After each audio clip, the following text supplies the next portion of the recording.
जय श्री कृष्णा दोस्तों, स्वागत है आपका मेरे चैनल पर। आज मैं आपको महालक्ष्मी व्रत कथा सुनाने जा रही हूँ।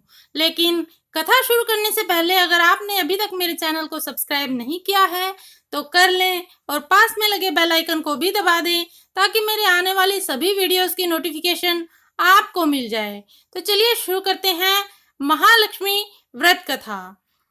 हिंदू धर्म में गजलक्ष्मी व्रत यानी महालक्ष्मी व्रत का विशेष महत्व है।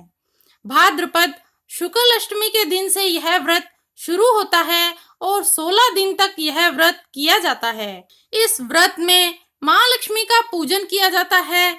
इस व्रत को करने से सुख, समृद्धि और धन की प्राप्ति होती है। इस व्रत से जुड़ी कई तरह की लोक कथाएं हैं, लेकिन कुछ कथाएं काफी प्रचलित है। तो चलिए शुरू करते हैं महालक्ष्मी व्रत कथा। एक समय महर्षि श्री वेद व्यास जी हस्तिनापुर पधारे। उनका आगमन सुनकर महाराज धृतराष्ट्र उनको आदर सहित राजमहल में ले गए। स्वर्ण सिंहासन पर विराजमान कर उनका पूजन किया। श्री वेद व्यास से माता कुंती तथा गांधारी ने हाथ जोड़कर प्रश्न किया, हे महामुने, आप त्रिकालदर्शी हैं, अतः आपसे हमारी प्रार्थना है कि आप हमको कोई ऐसा सरल व्रत तथा पूजन बताएं जिससे हमारा राज्य, लक्ष्मी, सुख, संपत्ति, पुत्र पौत्र आदि व परिवार सुखी रहे। इतना सुन श्री वेद व्यास जी कहने लगे, हम एक ऐसे व्रत का पूजन व वर्णन कहते हैं जिससे सदा लक्ष्मी जी का निवास होकर सुख समृद्धि की वृद्धि होती है।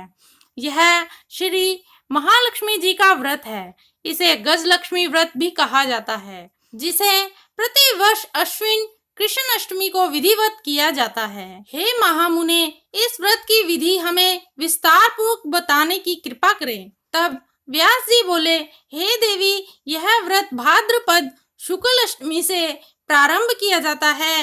इस दिन स्नान करके 16 सूत के धागों का डोरा बनाएं, उसमें 16 गांठ लगाएं, हल्दी से पीला करें, प्रतिदिन 16 दूब व 16 गेहूं डोरे को चढ़ाएं। अश्विन कृष्ण अष्टमी के दिन उपवास रखकर मिट्टी के हाथी पर श्री महालक्ष्मी जी की प्रतिमा स्थापित कर विधि पूर्वक पूजन करें।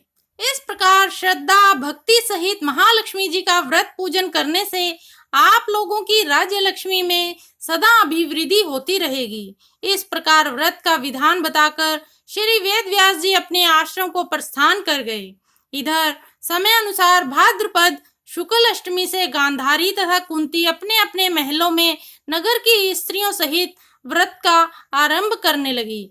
इस प्रकार 15 दिन बीत गए। 16वें दिन अश्विन कृष्ण अष्टमी के दिन गांधारी ने नगर की सभी प्रतिष्ठित महिलाओं को पूजन के लिए अपने महल में बुलवा लिया। माता कुंती के यहाँ कोई भी महिला पूजन के लिए नहीं आई। साथ ही माता कुंती को भी गांधारी ने नहीं बुलाया। ऐसा करने से माता कुंती ने अपना बड़ा अपमान समझा। उन्होंने पूजन की कोई तैयारी नहीं की एवं उदास होकर बैठ गई। जब पांचों पांडव युधिष्ठिर, अर्जुन, भीम, नकुल और सहदेव महल में आए तो कुंती को उदास देखकर पूछा, हे माता, आप इस प्रकार उदास क्यों हैं? आपने पूजन की तैयारी क्यों नहीं की? तब माता कुंती ने कहा, हे पुत्र, आज महालक्ष्मी जी के व्रत का उत्सव गांधारी के महल में मनाया जा रहा है। उन्होंने नगर की समस्त महिलाओं को बुला लिया और उसके 100 पुत्रों ने मिट्टी का एक विशाल हाथी बनाया, जिस कारण सभी महिलाएं उस बड़े हाथी का पूजन करने के लिए गांधारी के यहाँ चली गई, लेकिन मेरे यहाँ नहीं आई। यह सुनकर अर्जुन ने कहा, हे माता, आप पूजन की तैयारी करें और नगर में बुलावा लगवा दें कि हमारे यहाँ स्वर्ग के ऐरावत हाथी की पूजन होगी। इधर माता कुंती ने नगर में ढिंडोरा पिटवा दिया और पूजा की विशाल तैयारी होने लगी। उधर अर्जुन ने बाण के द्वारा स्वर्ग से ऐरावत हाथी को बुला लिया। इधर सारे नगर में शोर मच गया कि कुंती के महल में स्वर्ग से इंद्र का ऐरावत हाथी पृथ्वी पर उतार कर पूजा जाएगा। समाचार को सुनकर नगर के सभी नर नारी, बालक एवं वृद्धों की भीड़ एकत्रित होने लगी। उधर गांधारी के महल में हलचल मच गई। वहां एकत्र हुई सभी महिलाएं अपनी अपनी थालियां लेकर कुंती के महल की ओर जाने लगी। देखते ही देखते कुंती का सारा महल ठसाठस भर गया। माता कुंती ने ऐरावत को खड़ा करने हेतु अनेक रंगों के चौक पुरवाकर नवीन रेशमी वस्त्र बिछवा दिए।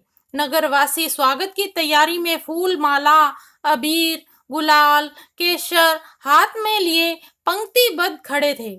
जब स्वर्ग से ऐरावत हाथी पृथ्वी पर उतरने लगा तो उसके आभूषणों की ध्वनि गूंजने लगी।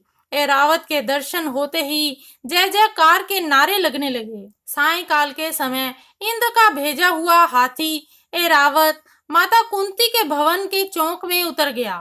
तब सब नर नारियों ने पुष्पमाला, अबीर, गुलाल, केसर आदि सुगंधित पदार्थ चढ़ाकर उसका स्वागत किया। राज्य पुरोहित द्वारा ऐरावत पर महालक्ष्मी जी की मूर्ति स्थापित करके वेद मंत्रों उच्चारण द्वारा पूजन किया गया। नगरवासियों ने भी महालक्ष्मी पूजन किया। फिर अनेक प्रकार के पकवान लेकर ऐरावत को खिलाए और यमुना का जल उसे पिलाया गया।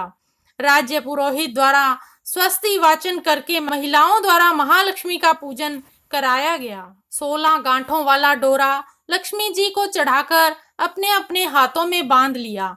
ब्राह्मणों को भोजन कराया गया। दक्षिणा के रूप में स्वर्ण आभूषण, वस्त्र आदि दिया गया। तत्पश्चात महिलाओं ने मिलकर मधुर संगीत लहरियों के साथ भजन कीर्तन कर संपूर्ण रात्रि महालक्ष्मी व्रत का जागरण किया। दूसरे दिन प्रातः राज्य पुरोहित द्वारा वेद मंत्रोच्चार के साथ जलाशय में महालक्ष्मी जी की मूर्ति का विसर्जन किया गया। फिर ऐरावत को विदा कर इंद्रलोक को भेज दिया। इस प्रकार जो स्त्रियां श्री महालक्ष्मी जी का विधि पूर्वक व्रत एवं पूजन करती हैं, उनके घर धन धान्य से पूर्ण रहते हैं तथा उनके घर में महालक्ष्मी जी सदा निवास करती है। तो दोस्तों, ये थी महालक्ष्मी व्रत कथा। ये कथा आपको कैसी लगी कमेंट करके अवश्य बताइएगा। अगर आपको ये वीडियो अच्छी लगी तो इसे लाइक कीजिएगा, शेयर कीजिएगा और मेरे चैनल को सब्सक्राइब करना ना भूलिएगा और पास में लगे बेल आइकन को भी दबा दीजिए ताकि मेरे आने वाली सभी वीडियोस की नोटिफिकेशन आपको मिल जाए। धन्यवाद दोस्तों, मिलते हैं अगली वीडियो में। जय श्री कृष्णा।